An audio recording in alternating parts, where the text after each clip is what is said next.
Thank you. I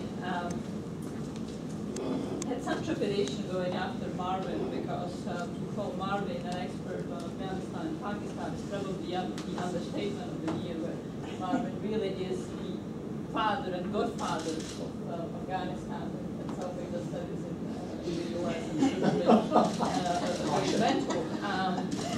But as it turned out, the switch, the handover, it actually works very well, because in many ways I think I'm going to endorse a lot of the stuff that Marvin said and connected with some of the comments that Steve made, starting with also connecting with some of John's comments, namely that the mood right now is never again. At the same time, however, the United States historically and even in the current period really struggles to develop the capacity to say no to invitationals that come up. John brought up Syria, and the drums are beating strong for an intervention in Syria at a time when Afghanistan is at the best and the most optimistic characterization in my view, just barely sticking together, and in another interpretation, disintegrating. And yet, with the very unaccomplished outcomes in Afghanistan and still the pains of Iraq, we are now ready to take on yet another very simple country. So this being sort of the historic capacity of us to say no and to really have a grand strategy, the core of which is not to say where we do engage, but at the core of which is to say where we do not get engaged. I want to emphasize the need not to forget some of the hard lessons, as John called it, that we learned, and to deepen the knowledge of them. That said, I think we also need to be very realistic that many of the lessons that we learned hard, we were also never able to implement. We were not able to implement them certainly in Afghanistan, even as the strategic guidance or strategic interpretation of the conflict there, in my view, improved. We really struggled with developing, implementing some of the strategy on the ground, and we haven't accomplished it today. That said, I think one of the big myths of Afghanistan, and especially if it does end up and then Afghanistan does fall apart,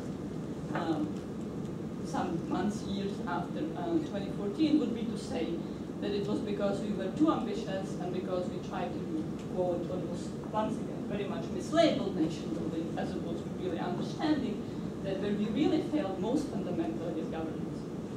I would posit that we failed in the security part of it, although this was to secure the population. We never ever in the conflict in Afghanistan secured the population. In fact, in many ways, we made the population far more insecure in various stages of the conflict. And even today, we are making them far more insecure by both changing the political balances and possibilities for accommodations, but as well by under-emphasizing or completely not calculating in how issues such as crime, for example, affect human security. So we have all the time measured security in some sort of notion of the intensity of the insurgent attacks, for example, or intensity of insurgent action, as opposed to looking at security through the eyes of the Afghan population, which I would define as the complexity with which they have to negotiate a everyday transaction. So I don't think we ever accomplished that bit fully. But what we certainly failed to and kept systematically underemphasizing is the bit of governance by becoming seduced by notions that Afghans don't want outsiders, that Afghans are tribal, that they are used to central government, that this flight food approach is the way to go. But we fundamentally fractured whatever governance there was by our intervention, both the governance that the Taliban provided, but also other forms of governance, which essentially already were pretty much non-existent. The tribes were long gone to some extent. I don't want to play it too much, but before the inquiry. And the reason that the Taliban was able to take power in Afghanistan was precisely because other forms of governance were fractured. And instead, what we have settled them with is an increasingly, not simply corrupt, but increasingly capricious mafia rule that does not have any of the virtues of a mafia rule. Mafias can be very legitimate. The mafia in Sicily was for centuries a very legitimate entity that outcompeted in its legitimacy the Italian Spain. But it was not simply because it provided services that the state didn't provide, but critically because it provided order and assurance of transactions. Whereas what's happening with governance in Afghanistan today is not only that the government officials are abusive and that service delivery is minimal, but that there is extreme complexity and no assurance to transactions, unless it is unfortunately the Taliban that at some point provides order. Yes, I very much agree with Marvin that Afghans crave for mechanisms of accountability. In fact, one of the most frequent words that strikes anyone who interacts with Afghans is the call for justice. And often they define it very different ways, or to some extent different ways than we do. Less sort of formal due process, perhaps, but in the form of what are appropriate behaviors and mechanisms of appropriate behaviors. But nonetheless, it is about justice and governance. And the current government, both at the highest level of the appellate, but in its local manifestation, is an increasingly capricious matriarchal of narrower and more exclusionary patronage network that are as much contested internally as they are dissatisfactory to the population. And then for us to assume that we can, as Steve very eloquently put it, simply bomb our way out of Afghanistan and be completely oblivious to what the interests and survival necessities of the Afghan population are either delusional or really assume that we can have no compliance, that we need no compliance of any sort, even from the Afghans to provide level bases, even in the north. And we can talk about the different dynamics in the country. I don't want to get too much in any details.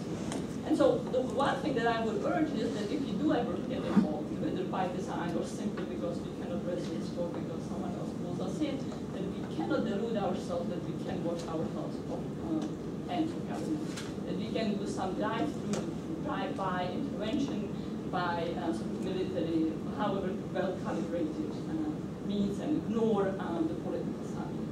And governance here, connecting with what Linda said, does not have to be necessarily a very Western notion of institutional setup, but it needs to be political arrangements that provide what the population sees as necessary for the ability to conduct everyday work. What people crave accountability might be across the board. Even in Somalia, people crave accountability. But what is most important for them is predictability. And so an authoritarian, even brutal regime that nonetheless is predictable, and people can adjust their behavior to match the necessities of survival to those rules, is far easier than lot of chaos. And unfortunately, in Afghanistan, we are at the stage where in much of the country, the brutality of the Taliban era was still more predictable and easier to cope with than some of the capriciousness and rapaciousness that is once again taking place in the country. So let me conclude with two quite operational comments about that and what this means if we ever do it again. One aspect is that securing the population means being far better at dealing with crime and providing what police forces do. We are miserable at police reform. We haven't done it well in Haiti or Mexico, even just very sort of informal or hands-off assistance, and we have never done it in Afghanistan. It's a huge deficiency, not just ours, more broadly internationally, and developing expeditionary and effective training police capacity that focuses on crime, not counterinsurgency life, is critical for a whole host of projects. And of course that's linked to justice. It's even more difficult in some respect doing justice assistance than police and law enforcement assistance. And once again, it doesn't have to be resurrecting Western notions or Western processes, but it certainly means enabling dispute resolution mechanisms that are acceptable to the population. But we shouldn't fall to the trap to think that the traditional, the tribal might be there. We're making the same mistake in West Africa, in Nigeria with Boko Haram. We're assuming that tribalism rules the day. Well, also the tribalism is gone. Even the third world is moving, it's connecting with the global world. And the problem is not that there are traditional structures, that there is enough, that modern institutions are paralyzed, not functioning, corrupt, or present, and the all have gone. And my final comment is that that we should also not fall trap into the very difficult and constantly present dilemma or trap of taking shortcuts on the battlefield that we think bring immediate relief of the acuteness of the military heat and sacrificing the governance with political thinking. Well, let's say, in the medium term it will happen. But the medium might very well kill it.